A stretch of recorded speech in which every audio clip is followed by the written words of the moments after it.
it's Whitney at the Homeschool Classroom. Today we're going to talk about comprehension, and there are a couple of reasons that your child may be struggling with comprehension. And so I want to give you the reasons for that, and then a couple of things that you can do in order to help them. One of the reasons that your child may be struggling with comprehension is because they're spending so much time decoding words.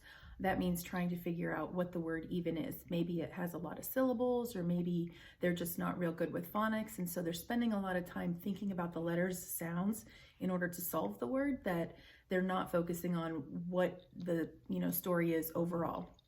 So one of the ways that you can tell if a text is too hard for your child is by using the 5-finger rule. I don't know if you've heard of that before, but if your child has been in public school, they probably have.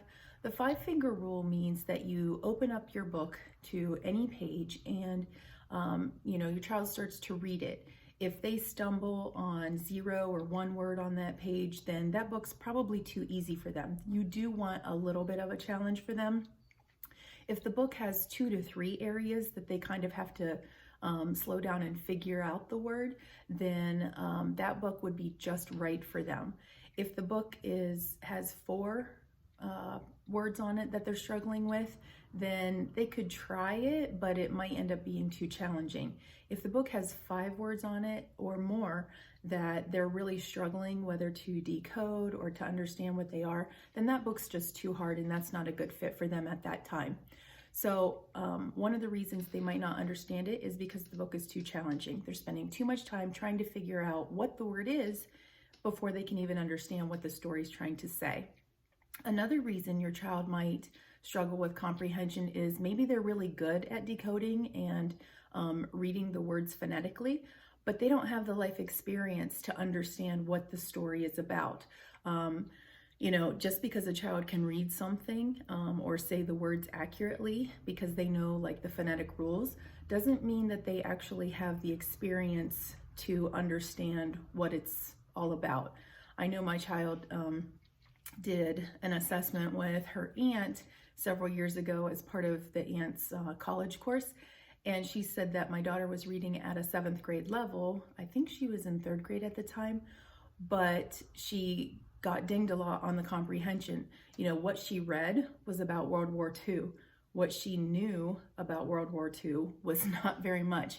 So she could read that text phonetically, but she actually didn't know what it was talking about because she never experienced that. She hadn't seen or heard anything about that to the extent that that 7th grade text wanted her to be able to understand it. So those are a couple of reasons that your child might be struggling with their comprehension. It's too hard, or they can read it, but they just don't have the life experience to back it up. One of the things that you can do to help your child build their comprehension is help them make connection. Making connections with the text that they're reading actually helps them internalize that understanding. So there are 3 main ways for a child to understand that and make those connections. The first is text to self. Maybe they have experienced something in their own life, and then they're reading a book about something similar, and it reminds them, oh yeah, I did that. I've gone to a birthday party. I've, experienced games that they've played there, and, I've done similar things, or I remember, getting a special surprise from somebody. And so they make that connection to a time that they did it in their own life. Another way for them to connect the text is to connect it to another story that they've read. Oh, this reminds me of another book I've read. And I try to do that when I'm reading to the kids. I say, especially if it's from a different author, I try to say, oh, remember this author likes to do this, and their characters have this in common. And so I make those connections. I model that for them. But if you're reading to your child and it's not by the same author, you can kind of bring that up. Oh, remember that reminds me of another story that we read. And then the last way to make that kind of connection is text to world. That's where something's going on in the world and you make that connection to the text. So this is kind of the opposite way, but last year, I think it was, I read a book to my older students because a movie was coming out and I wanted them to compare it. It was, A Wrinkle in Time. So we read A Wrinkle in Time, and I don't know if you've ever read that, but it's sci-fi-ish. It's not my favorite genre, but the kids really liked it, and I wanted to read it because the movie was coming out and we wanted to go see and kind of compare the text to that movie. So now when I'm walking around in stores and they're making these kind of announcements over about keeping social distancing and all of this type of stuff, it takes me back to that text. I think, oh my gosh, this is kind of eerie, like the way that there's very few people and the announcements that they're making. So that kind of is working in the opposite way, where that book is reminding me of something that's going on in the world.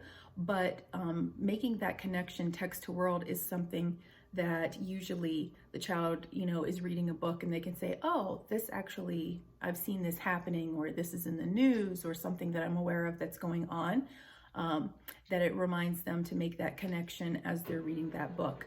So those are 3 ways that you can help your child with their comprehension, help them make those connections by either connecting the text to themselves, to another book, or to something that's going on in the world. And then the biggest piece is to choose something that's just right for them. Don't pick a text that they don't have any kind of background experience to connect it to, and don't pick a text that is just too hard for them because they're still trying to figure out how to even figure out what the word is because their phonics aren't strong. So I hope that helps you guys, and I'll see you next time.